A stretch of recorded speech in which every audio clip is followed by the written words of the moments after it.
छोटी सी प्रेयर के साथ आज हम स्टार्ट करेंगे। सभी लोग मेरे साथ मिलकर बोलेंगे, dear God, dear universe, please help me stay focused, please help me learn and understand better, please help me stay away from all the distraction, please help me maintain a very positive attitude. 30 seconds के लिए सभी लोग अपने मन में सोचेंगे जो आप जिंदगी में चाहते हैं। Please think about for 30 seconds.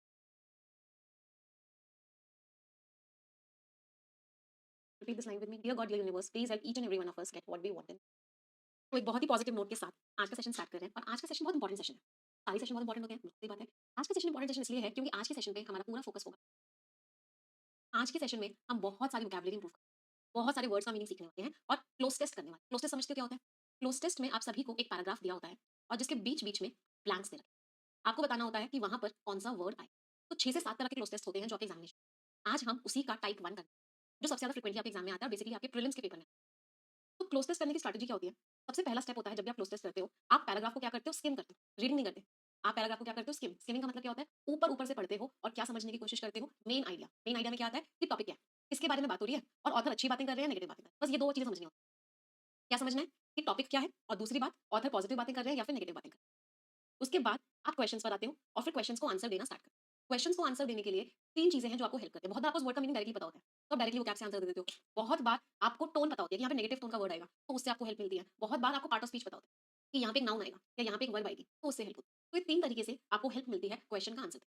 कुछ बच्चों के डाउट्स पहले ले लेती हूँ। हम स्टार्टर एंड कनेक्टर, जो स्टार्टर एंड कनेक्टर की जो नेक्स्ट क्लास होनी है वो मेंस लेवल की होनी है। तो अभी हम पहले प्रीलिम्स लेवल के सारे टॉपिक्स करें, फिर हम मेंस लेवल आएंगे। और स्टार्टर और कनेक्टर जो हमने जो आपको लेवल करवाना था वो मेंस में आ रहा था, तो इसीलिए पहले एक बार प्रीलिम्स के टॉपिक्स करने के बाद फिर हम मेंस लेवल। पीडीएफ आपको संडे सैटरडे संडे तक अपलोड हो जाएगी, जो स्टार्टर वाली मैंने बोली उसी क्लास की जस्ट आगे अपलोड। और कोई दिक्कत? ठीक है, अभी हम फोकस करें।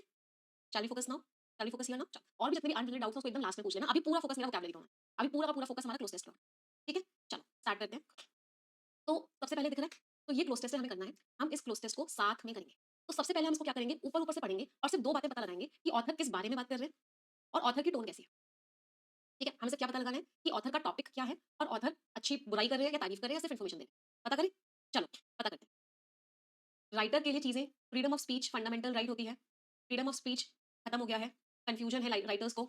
फ्रीलांसिंग के बारे में बात करी, क्रुअल्टी हो रही है, प्रॉब्लम्स हो रही हैं, गलत इंटरप्रेट किया जा रहा है। तो हमने सिर्फ ऊपर ऊपर से पढ़ा, हमको समझ में आया टोन तो नेगेटिव है। ऑथर किसी चीज की तारीफ तो नहीं कर रहे, ऑथर नेगेटिव टोन की बात कर रहे हैं, और टोन कुछ टॉपिक कुछ ऐसा सा है कि लोगों को प्रॉब्लम्स हो रही है। तो कुछ प्रॉब्लम्स की बात कर रहे हैं, फ्रीडम्स छीने जा रहे हैं लोगों के, कुछ कुछ प्रॉब्लम्स हो रही है, इस टॉपिक में बात करें। तो हमने सिर्फ ऊपर ऊपर से पढ़ा और हमने 2 चीज आइडेंटिफाई करी कि क्या टॉपिक था और क्या टोन। इतना ही करना है इसके में, और ये सब आपको 15 से 20 सेकंड में कर लेना है। कोई परेशानी? मैं फ्रीलांसिंग, फ्रीलांसिंग का मतलब होता है कि आप किसी कंपनी के साथ परमानेंटली एम्प्लॉयड नहीं हो, आप उसके लिए थोड़ा बहुत काम करके दे रहे हो, किसी और कंपनी के लिए थोड़ा बहुत काम करके दे रहे हो, उसको बोलते हैं फ्रीलांसिंग। या फ्री हो, आप बस काम आता है, प्रोजेक्ट आता है, करके दे रहे हो। समझ में आया सभी को टॉपिक और टोन? एवरीवन, चलो अब अगले पर आते हैं।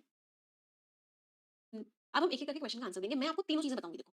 आपका आंसर किसी एक चीज़ से भी निकल सकता है, बट मैं आपको तीनों चीज़ें बताऊँगी कि पार्ट ऑफ स्पीच कौन-सा आएगा, टोन कैसी आएगी, वोकैब्युलरी कैसी आएगी, जिससे कि हमारी अंडरस्टैंडिंग डेवलप हो। ठीक है? Never before have times been so challenging. कभी भी पहले समय इतना मुश्किल नहीं रहा है, जितना मुश्किल अब हो गया है। नेवर बिफोर हैव मीन्स पहले कभी ऐसा नहीं हुआ कि समय कोई इतना मुश्किल रहा हो। कभी भी मुश्किल नहीं रहा समय। उन लोगों के लिए जो क्या करते हैं, एक राइटर का मेंटल, अच्छा, अब एक मेंटल वर्ड का मीनिंग यहाँ पे क्या है? मेंटल वर्ड के ना बहुत सारे मीनिंग्स होते हैं। यहाँ पे मतलब है कि आपने कपड़े पहने हुए हैं। आपने देखा होगा कुछ-कुछ इसको क्लोक भी बोल सकते हैं। कुछ किसी-किसी मूवी में देखा होगा, जैसे कोई ये पर्सन है, ये ऐसे एक ड्रेस ही पहने होता है। जैसे किल विश शाका लाका बूम बूम में जो एक्टर था, मतलब इसको बोलते हैं मेंटल। तो वो लोग जो राइटर का मेंटल पहने हुए हैं, इसका ये पूरा पूरा फ्रेज होता है, इसको बोलते हैं don the mantle. Don the mantle phrase का मतलब क्या होता है कि आप किस पोजीशन पे हो, आप राइटर की पोजीशन पे हो, आपने उसका मेंटल पहना हुआ है, इसका मतलब क्या हो गया कि आपने एक तरीके से उसका कपड़ा पहना हुआ है, मतलब आपका रोल वो है, आपकी रिस्पॉन्सिबिलिटी वो है, आपकी पोजीशन वो है। हाँ, क्लोक भी बोलते हैं इसको, मेंटल भी बोलते हैं और क्लोक भी बोलते हैं। जो ब्लैक कलर का ऐसा कपड़ा सा होता है, ऐसा लंबा सा घूम रहा होता है। याद कर लो किल विश को, हैरी पॉटर में, हाँ, हैरी पॉटर में भी दिखाया होगा। हाँ, तो फ्रेज क्या होता है पूरा का पूरा, तो हमने एक नया फ्रेज सीखा आज, क्या?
बन गई कुछ, क्या बनी? बनने की तो बात ही नहीं है। तो बिकेम का तो मतलब होता है कुछ बन जाना, he became a doctor.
Condition में होगी। तो ऑथर कह रहे हैं कि सारे बच्चे नहीं रखते अपनी किताबों को अच्छी कंडीशन।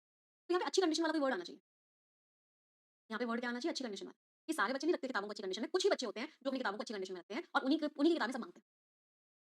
अच्छा, पार्ट ऑफ स्पीच क्या है? ये प्रीपोजिशन है। प्रीपोजिशन के बाद हमेशा नाउन या प्रोनाउन आता है। प्रीपोजिशन के बाद हमेशा नाउन का आना कंपल्सरी है, नाउन या प्रोनाउन। फुल स्टॉप से पहले। प्रीपोजिशन के बाद कभी भी सिर्फ वर्ब नहीं आ सकता, सिर्फ एडजेक्टिव नहीं आ सकता, सिर्फ एडवर्ब के साथ नाउन या प्रोनाउन आएगा। तो टोन पॉजिटिव आनी चाहिए और पार्ट ऑफ स्पीच में नाउन या प्रोनाउन आना चाहिए। आंसर बताओ। प्रिस्टीन, अगर एडिटोरियल क्लासेस में रेगुलर भी आ रहे हो तो पता होगा एडजेक्टिव होता है, इसका मतलब होता है परफेक्ट। टोन तो पॉजिटिव है लेकिन एडजेक्टिव है। ऑर्डरली भी एडजेक्टिव होता है, इसका मतलब भी होता है एकदम परफेक्ट कंडीशन में। टोन तो पॉजिटिव है बट एडजेक्टिव। टैटर्स, चलो ये तो नाउन निकल आया लेकिन इसका टोन नेगेटिव है। टैटर्स मींस बहुत ही खराब कंडीशन। तो टोन की वजह से ये नहीं हुआ, in bad condition. Ragged adjective है, इसका मतलब भी क्या होता है? In bad condition. ये भी टोन की वजह से भी नहीं हुआ, पार्ट ऑफ स्पीच। तो एक ही वर्ड था जो टोन से भी मैच कर रहा था, पार्ट ऑफ स्पीच से भी मैच कर रहा था। ये नाउन भी था, इसका मीनिंग भी इन गुड कंडीशन था। इकलौता वर्ड क्या था? इकलौता वर्ड था स्ट्रिप। तो हर कोई अच्छी कंडीशन में नहीं रखता, जो लोग अच्छी कंडीशन में रखते हैं उन्हीं की किताबें सब लोग मांगते हैं।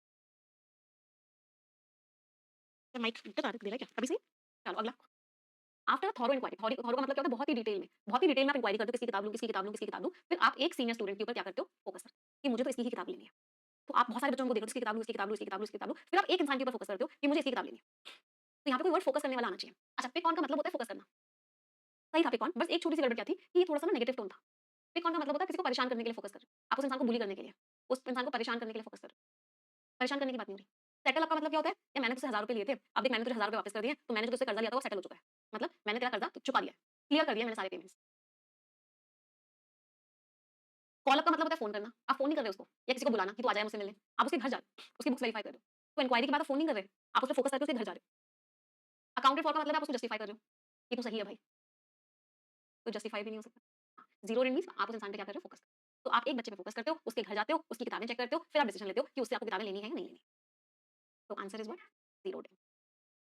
कोई परेशानी? चलो अगला।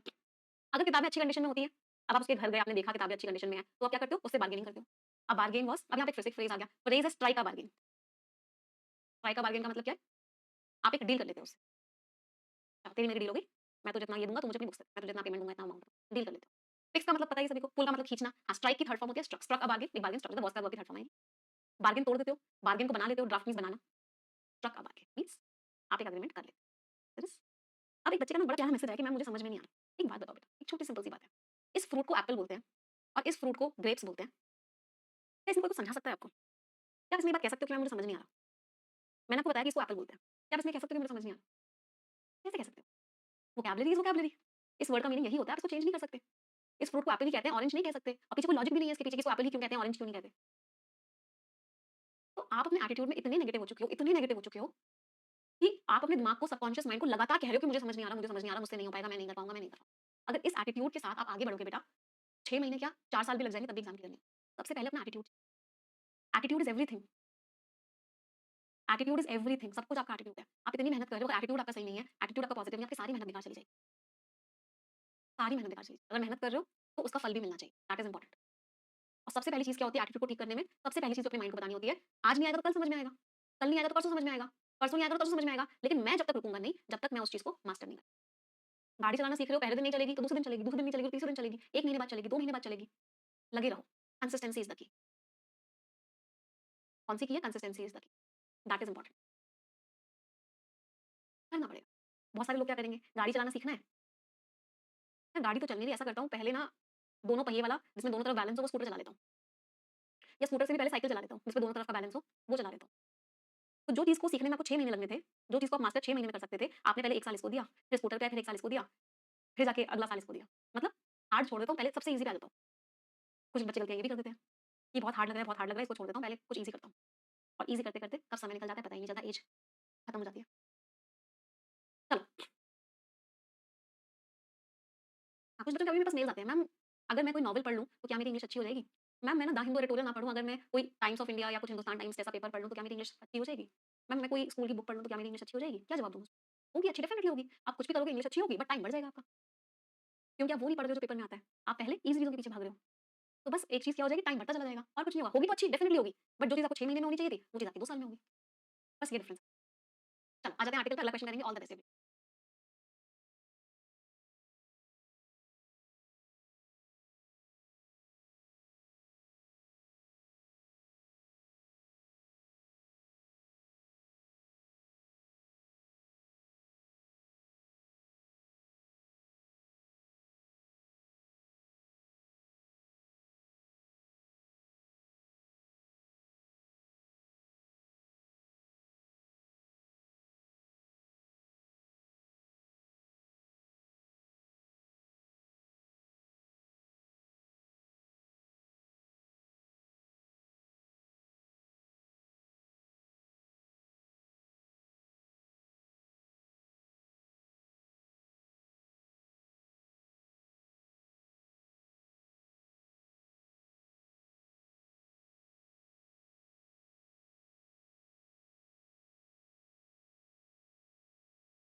चलिए लेट्स डिस्कस, किस बारे में बात हो रही है पैसेज में अभी?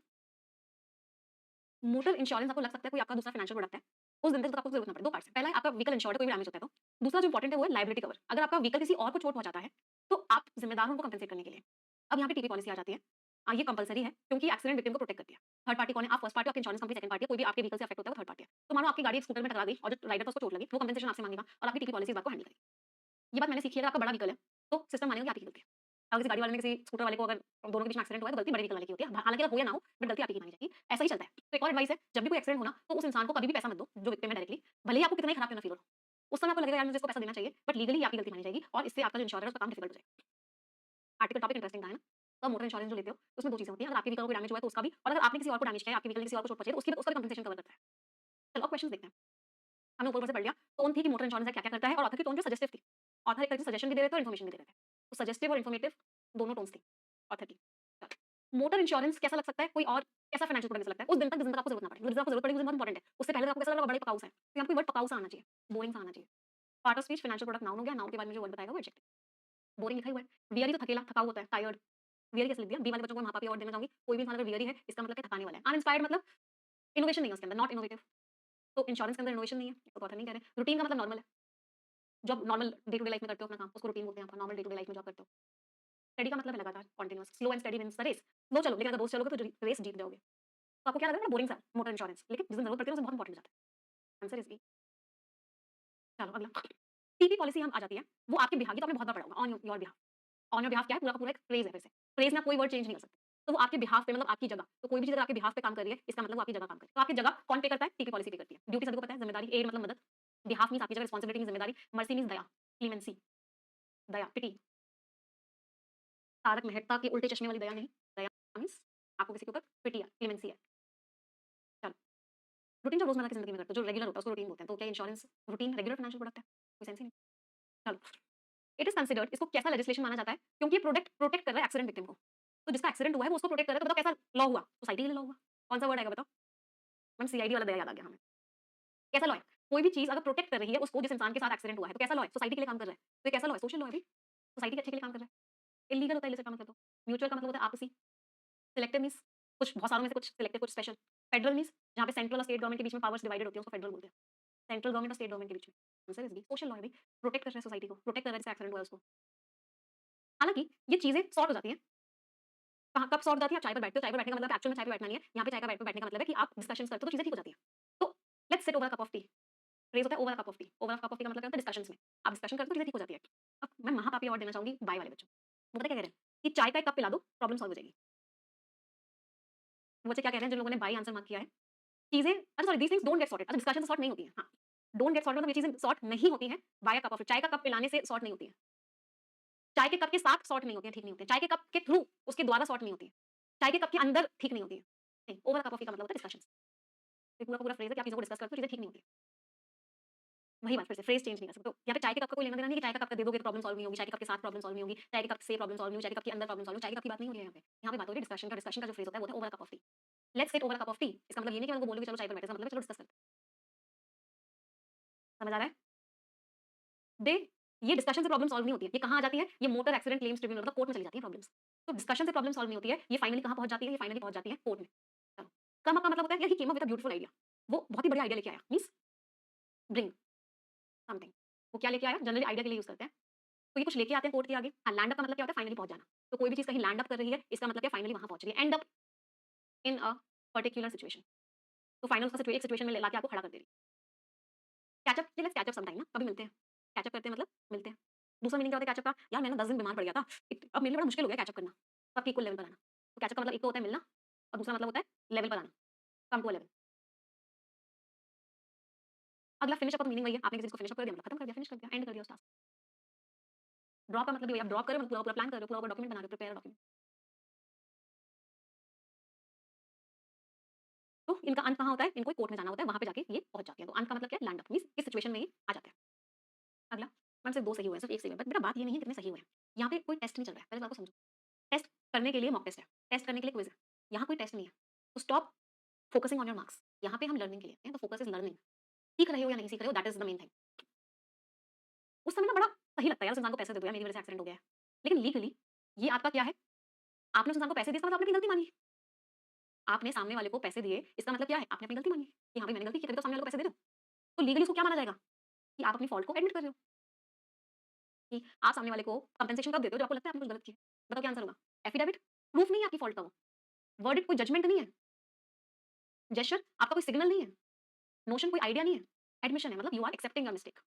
एक्सेप्टेंस है कि आप अपनी गलती मान के चल रहे हो। मैम ये तीनों तो वैसे ही एलिमिनेट हो गए थे। एन लिखा हुआ था। आर्टिकल से इन तीनों को हटा सकते थे। समझ आया? Ready for the next question? अगले के लिए तैयार? एवरीवन? चलो ऑल द बेस्ट एवरीवन।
चलिए लेट्स डिस्कस। सबसे पहले हमने ऊपर-ऊपर से पढ़ा ह्यूमन ब्रेन बहुत ही कॉम्प्लेक्स है, एपिलेप्सी हो जाती है, आप हँस रहे हो, जी रहे हो, अगले ही टर्न आपको क्या बोलते हैं उसे सीज़र आ जाता है। मेडिकेशन ट्रीटमेंट है लेकिन बहुत सारे साइड इफेक्ट्स होते हैं, एपिलेप्सी को लोग गलत समझते थे। मतलब टॉपिक तो ये हो गया एपिलेप्सी, बीमारी और टोन क्या होता है कि नेगेटिव है। एपिलेप्सी बीमारी होती है इसको हिंदी में शायद मिर्गी का दौरा बोलते हैं। हाँ, मिर्गी की जो बीमारी होती है राइट। चलो, ह्यूमन ब्रेन एक बहुत ही मैग्निफिसेंट, बहुत ही विशाल, भव्य, कॉम्प्लेक्स वायरिंग सिस्टम है। लेकिन कोई ऐसे इंसान के लिए जिसको एपिलेप्सी हो, ब्रेन के अंदर क्या है? एक प्रॉब्लम है। तो ब्रेन एक प्रॉब्लम को अपने अंदर रख के रखा हुआ है। अभी तक सब सही चला, अचानक से दौरा पड़ जाएगा। तो ब्रेन एक प्रॉब्लम को अपने अंदर रखे रखा रखा हुआ है। चैनल का तो मतलब होता है रास्ता देना, रास्ता नहीं दे रहा ब्रेन को किसी प्रॉब्लम को। रिजर्व का मतलब होता है कि आपने भर लिया है, तो भरा भी नहीं है, कुछ रास्ता भी नहीं दे रहा। हार्बर मीन्स अपने अंदर रखे रखा है। हार्बर का मतलब क्या होता है? अपने अंदर रखना किसी चीज़ को, तो ब्रेन ने क्या किया हुआ है, उस प्रॉब्लम को अपने अंदर रखा हुआ है। मेंटल का भी हमने पढ़ा था, वो जो कपड़ा होता है जो लोग पहनते हैं ऐसे लंबा सा, उसको मेंटल बोलते हैं ना लोग। सस्टेन का मतलब कंटिन्यू करना होता है, तो फॉल्ट को कंटिन्यू नहीं करना। एक प्रॉब्लम को अपने अंदर घर देना। मेंटल का मतलब होता है घर देना। सॉरी, हार्बर का मतलब क्या होता है? घर देना। वो चीज़ मेरे अंदर घर कर गई है, सुना होगा आपने ये बात, तो वो चीज़ घर कर गई है मतलब उस चीज़ को मैं हार्बर कर रहा हूँ। बहुत सारे लोग ना अपने अंदर नेगेटिव इमोशंस हार्बर करके चलते हैं। बहुत सारे लोगों के अंदर बहुत जेलसी की फीलिंग्स हार्बर होती है, मतलब हार्बर करके रखते हैं वो जेलसी की फीलिंग्स को। तो हार्बर करने का मतलब क्या है कि आप उस चीज़ को घर दे रहे हो, आप उस चीज़ को अपने अंदर रख रहे हो। तो हार्बर इज़ व्हाट? घर, शेल्टर। चलो, 1 मिनट आप हँस रहे होते हो, काम कर रहे होते हो, जी रहे होते हो, अगले मिनट आपका ब्रेन आपके खिलाफ हो जाता है, कोई वार्निंग नहीं देता, कोई साइन नहीं देता, अचानक से एक शॉर्ट सर्किटिंग हो जाती है जो आपका कंट्रोल छीन लेती है आपसे। जब मिर्गी का दौरा पड़ता है तो कंट्रोल क्या हो जाता है? छिन जाता है आपसे, आपका कंट्रोल छीन लेती है। यहाँ पे कोई वर्ड छीनने वाला आना चाहिए, जिसने आपसे आपका कंट्रोल ले लिया। कौन सा वर्ड है बताओ छीनने का? कि आपसे आपका कंट्रोल उस चीज़ ने ले लिया। ब्रेक ऑफ रिश्ता टूटा है, दिल टूटा है, ब्रेक ऑफ हो गया है मतलब डिसकंटिन्यू। ब्रेकअप एंड हो गया है, ब्रेक ऑफ मीन्स डिसकंटिन्यू हो गया। स्टेप ओवर, आप किसी चीज़ को फलांग के चले गए, फलांग के चले जाना, स्टेप ओवर कर देना, बायपास कर देना। स्नैप ऑफ, कोई सामान टूट गया, ब्रेक हो गया कोई सामान। टीयर ऑफ, आपने किसी चीज़ को हटा दिया, रिमूव कर दिया। रिप अवे, छीन लिया, तो कंट्रोल वो आपसे छीन लेती है। इसका मतलब क्या है? आपका कंट्रोल आपसे रिप अवे हो गया है। रिप अवे का मतलब क्या है? छीन गया है। मतलब क्या बोल सकते हैं इसको इंग्लिश में क्या बोल सकते हैं? You have lost the control, क्योंकि यहाँ पे रिप्स है तो you have the control is lost. सारे फ्रेजल वर्ब्स थे। यही बहुत ही क्रूर, बहुत ही अनप्रेडिक्टेबल रियलिटी है एक सीजर की, मतलब मिर्गी के दौड़े की। एक न्यूरोलॉजिकल डिसऑर्डर होता है, कुछ प्रॉब्लम होती है ब्रेन के अंदर जो बहुत सारे लोगों को अफेक्ट करती है। दवाई इतने लंबे टाइम से ट्रीटमेंट, मेन ट्रीटमेंट रहा है। अच्छा आर्टिकल, द आर्टिकल, आर्टिकल इसके बारे में बताएगा, नाउन के बारे में बताएगा। तो यहाँ पे पार्ट ऑफ स्पीच क्या आएगा? नाउन है। कॉर्नरस्टोन नाउन है, इंपॉर्टेंट, इसका मीनिंग होता है very something is very important. Remnant का मतलब होता है बचा हुआ है, रिमाइंडर है। एक्सेसरी मींस जो आप हेयर एक्सेसरीज लगाते हो, एक्सेसरीज मींस कोई भी चीज जो आप यूज कर रहे हो। थ्रेशोल्ड का मतलब होता है लोएस्ट लेवल, जहां से चीजें स्टार्ट होती है। फंडामेंटल इसलिए नहीं आया क्योंकि एडजेक्टिव था। इसका मीनिंग तो इंपॉर्टेंट था, इसका मीनिंग तो बेसिक था, लेकिन एडजेक्टिव था इसलिए नहीं आया। तो दवाई ही सबसे मेन चीज है ट्रीटमेंट की। इसके ट्रीटमेंट में क्या बोलते हैं? दवाई ले लो। तो कॉर्नरस्टोन ऑफ ट्रीटमेंट मींस दवाई ले लो, मेन चीज है। एपिलेप्सी को लोग गलत समझते हैं। अच्छा टोन बताना मुझे, टोन कैसे आएगी? नेगेटिव टोन है, मिसअंडरस्टूड। और एंड लगा हुआ है जो कि एडिशनल आर्टिकल कनेक्ट है, तो सेम टोन को कनेक्ट करता है। तो टोन कैसे आएगी? नेगेटिव आएगी। पॉपुलराइज तो पॉजिटिव टोन है। टैबू पार्ट ऑफ स्पीच की वजह से नाउन है, जबकि यहाँ पे क्या है? मिसअंडरस्टूड एडजेक्टिव है, तो यहाँ पे भी एडजेक्टिव ही आएगा। And same part of speech को कनेक्ट करता है, सेम टोन को कनेक्ट करता है। तो इधर नेगेटिव है तो उधर भी नेगेटिव आएगा, इधर एडजेक्टिव है तो उधर भी एडजेक्टिव आएगा। टैबू तो नाउन है, टैबू मींस जिसको आप कलंकित मानते हो। स्टिग्मा, कलंकित, जिसको आप खराब मानते हो। ऑब्जर्व तो न्यूट्रल टोन का है, आप किसी चीज को ऑब्जर्व कर रहे हो तो ये भी नहीं हो सकता। क्वेश्चन का सवाल उठा रहे हो, तो एपिलेप्सी पे सवाल नहीं उठा रहे, उसको स्टिग्मेटाइज किया जा रहा है। स्टिग्मेटाइज का मतलब क्या होता है कि आप उसको बहुत ही कलंकित दृष्टि से देखते हो, आप उसको बहुत ही खराब मानते हो। कुछ लोग तो आर्केक मींस पुरानी पुरानी बातें कहते हैं, इसको बोलते हैं कि एक सीक्रेट डिसीज है, ये श्राप है। तो अगर आप किसी को श्राप मान रहे हो मतलब वो स्टिग्मेटाइज्ड है। एक मूवी आई थी आलिया भट्ट की, इश्क कलंक नहीं काजल है पिया। तो बहुत सारी जगहों पे आज भी इश्क को स्टिग्मेटाइज किया जाता है, हाँ, कलंकित किया जाता है। स्टिग्मेटाइज मींस उसको श्राप बोला जाता है। आंसर इज मिसअंडरस्टूड एडजेक्टिव है, वर्ब की थर्ड फॉर्म है। एक सेकंड, एपिलेप्सी को गलत समझा जा रहा है, एडजेक्टिव नहीं है, एक सेकंड, मिस्टेक, वर्ब की थर्ड फॉर्म। एडजेक्टिव का भी रोल प्ले कर रही है, वर्ब की थर्ड फॉर्म ही है नॉर्मली। तो यहाँ पे वर्ब की थर्ड फॉर्म है, क्यों? क्योंकि has plus been plus verb की थर्ड फॉर्म। तो एपिलेप्सी को क्या किया जा रहा है? गलत समझा जा रहा है, वर्ब्स थर्ड फॉर्म। यहाँ पे वर्ब की थर्ड फॉर्म आएगी। वर्ब की थर्ड फॉर्म एडजेक्टिव का रोल प्ले करती है, और यहाँ पे एडजेक्टिव का रोल नहीं प्ले कर रही। यहाँ पे तो एक्शन की बात हो रही है कि एपिलेप्सी को गलत समझा जा रहा है। अगला, इसकी वजह से अकेला हो जाता है। जिस इंसान को एपिलेप्सी होता है वो अकेला हो जाता है। बहुत सारे लोग तो छुपाते हैं अपनी कंडीशन, क्यों? क्योंकि उनको डर होता है। किस बात का डर होता है? कि उनको लोग जज करेंगे। तो बहुत सारे लोगों को एपिलेप्सी की प्रॉब्लम होती है, लेकिन वो लोग क्या करते हैं? वो लोग उस बात को छुपाते हैं। और क्यों छुपाते हैं? क्योंकि उनको डर लगता है कि लोग उनको जज करेंगे। स्पोराडिक तो रुक रुक के जो, रुक रुक रुक, रुक रुक के जो स्पोराडिक। एरेटिक वे में जो, टेल का मतलब तो बासी होता है, not fresh. Overall means complete. Pervasive means जो सब जगह है, वाइड स्प्रेड है, सब जगह उनको जज किया जाता है। जस्टिफाइड सही है क्या वो? कोई चीज़ जस्टिफाइड है मतलब सही है, वैलिड है। नहीं, जो परवेसिव फियर ऑफ जजमेंट, हर जगह उनको जज किया जाता है। सब लोग उनको जज करते हैं, इसकी वजह से वो अपनी कंडीशन बताते ही नहीं है। आंसर इज ई वाले बच्चों को माँ बाप अवार्ड देना चाहूंगी। वो कहते हैं सही है उनका फियर, उनको जो डर लगता है जजमेंट का वो एकदम सही है। क्यों सही है भाई? क्यों डर है जजमेंट का? ये उन लोगों के लिए डेंजरस है जिनको मिर्गी का दौरा पड़ जाए पब्लिक एरिया में, क्योंकि लोगों को पता ही नहीं है कैसे हेल्प करना है। और ज्यादातर लोग क्या करते हैं? बहुत डेंजरस प्रैक्टिसेस यूज करते हैं, जैसे कि एक स्पून डालेंगे उस इंसान के माउथ में, कोई आयरन ऑब्जेक्ट रख देंगे उसके हाथ में, या उनको चप्पल सूंघा देंगे। बहुत सारे लोग ये चीज करते हैं, उनको चप्पल सूंघाने की कोशिश करते हैं। तो एक फ्रेज होता है रिजॉर्ट टू। रिजॉर्ट टू का मतलब क्या होता है? कि आपको लगता है आपके लिए आखिरी ऑप्शन यही है। तो if you resort to something, इसका मतलब क्या है? कि आप उस ऑप्शन को चूज कर रहे हो, means choosing an option. You choose an option. अब मुश्किल है बट आप वही चूज करते हो। तो you resort to dangerous practice, मतलब वो लोग यही ऑप्शन चूज करते हैं। रिवर्ट का मतलब है तुमने मुझे कॉल किया था, रिवर्ट यू बैक, मैं तुम्हें थोड़ी देर बाद दोबारा से बैक कॉल करती हूँ। मींस उस चीज को बाद में जाके वापस करना, go back and do something. कंसीड means उस बात को मान लेना, एडमिट कर लेना। असेंड मींस ऊपर जाना। Adapt means adjust. तो कुछ लोग क्या मेथड चूज करते हैं, क्या मेथड अपनाते हैं? चूज एन मेथड, वो भी विदाउट मतलब आपको करना नहीं होता, आप कर रहे होते हो। मेरे पास कोई ऑप्शन नहीं बचा तो मुझे ये रिजॉर्ट टू करना पड़ा, मुझे ये ऑप्शन चूज करना पड़ा। Answer is resort to. इस पैसेज को मैं बहुत लिंक कर पाई क्योंकि जो मेरी एक बेस्ट फ्रेंड है, she has this problem and I was her, I am her best friend. और उसने मुझे लगभग 5-6 साल तक अपनी इस प्रॉब्लम के बारे में बताया ही नहीं। तो क्यों लोग छुपाते हैं? क्योंकि दे फियर कि सोसाइटी उनको जज करेगी। और कितना ज़्यादा इमोशनल ट्रॉमा वो लोग झेल रहे होते हैं इन सब चीज़ों की वजह से। मज़ा आया? एक और कर ले? मैम आपको सफलता दिवस पे जाना है। मैं भूल ही गई थी। पढ़ाने-पढ़ाने के फ्लो में फॉरगॉट कि आज क्लास जल्दी इसलिए रखी थी कि 11:30 तक आई लीव फॉर दिल्ली। चलो कोई बात नहीं। हाँ, अगले में करेंगे और भी बहुत सारे पैसेजेस करेंगे, don't worry, we will do a lot of cloze test, lot of parajumbles, lot of reading comprehensions, lot of starters and connectors. सारे के सारे टॉपिक्स करेंगे, डिटेल में पढ़ेंगे बहुत अच्छे से। मतलब बेसिकली मकसद क्या है? मकसद ये है कि मेंस में भी ना 40 आउट ऑफ 40 आए, प्रीलिम्स में तो 30 आउट ऑफ 30 आए ही आए। मकसद ये है कि मतलब इंग्लिश में इतने अच्छे मार्क्स आ जाए कि वो कट ऑफ वैसे ही निकाल दें। बाकी सब्जेक्ट्स में थोड़े बहुत भी आ जाएँ तो भी चल जाए। तो इस लेवल की तैयारी करेंगे और उसके लिए बस एक आदत बना के रखना कि रेगुलरली क्लासेस में आओ। एक सिंगल सेशन भी मिस ना हो किसी भी बच्चे का किसी भी हालत में। अगर रेगुलरिटी मेंटेन करोगे तो अपने आप इंग्लिश स्ट्रांग हो जाए। किसी को थोड़ा टाइम लगेगा, हो सकता है किसी को बहुत कम टाइम लगे, किसी को ज़्यादा टाइम लगे, बट इंप्रूवमेंट ज़रूर होगा। बस फोकस क्या होना चाहिए कि आप आगे बढ़ते रहो। You keep moving forward. ठीक है? चलो, तो आज का सेशन यहीं एंड करते हैं। 5 सेंटेंसेस ग्रैटिट्यूड के सभी लोग मेरे साथ मिलके बोलेंगे। Thank you God for giving me such a wonderful life. Thank you God for my parents, teachers, family, and each and everyone in my life. Thank you God for making me physically, mentally, and emotionally strong. Thank you God for the food that I eat, for the place that I live in, and everything that you have given me. Thank you God for making me who I am. तो इसी positive note के साथ आज का session end करते हैं। सभी लोग मुझे फीडबैक जरूर दे देंगे कि आपको आज का सेशन कैसा लगा। आपका फीडबैक मेरे लिए बहुत मैटर करता है, क्योंकि पता है क्या होता है? आई वांट कि मैं अपना हर क्लास में 200% हर एक क्लास ऐसी हो कि आप बहुत कुछ सीखो, हद से ज़्यादा सीखो। तो ये मेरा मकसद रहता है, ये मेरी कोशिश रहती है कि एक क्लास में आपको इतना पढ़ा दूँ कि आपको जो इंप्रूवमेंट 4 क्लास में होना चाहिए वो एक क्लास में हो। तो ये मेरा मकसद रहता है हर क्लास के साथ। और फीडबैक मैं आपसे हर क्लास के बाद इसीलिए मांगती हूँ कि अगली क्लास पिछली वाली क्लास से भी और बेटर हो, उससे अगली क्लास पिछली वाली क्लास से भी और बेटर हो।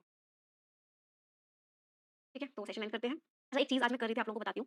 आप लोगों के लिए भी आई विश कि मैं वो चीज़ जल्दी से जल्दी कर पाऊँ। तो सफलता दिवस में जितने बच्चे आ रहे हैं, तो उन सभी बच्चों के लिए I was writing a messages, मतलब हर बच्चे के लिए अलग-अलग, कि फ्यूचर में उनको क्या चीज़ें हेल्प कर सकती है, कैसे-कैसे हो सकता है। तो आई वाज़ डूइंग दैट। अभी उन सभी बच्चों के लिए कर रहे हैं जिन बच्चों ने अभी एग्ज़ाम क्लियर किया है। Next year I pray and hope कि आपके लिए मैं वो मैसेजेस लिखूँ। चलो सेशन एंड करते हैं। Thank you everyone, bye bye, take care, stay blessed and tata. मिलते हैं नेक्स्ट ईयर।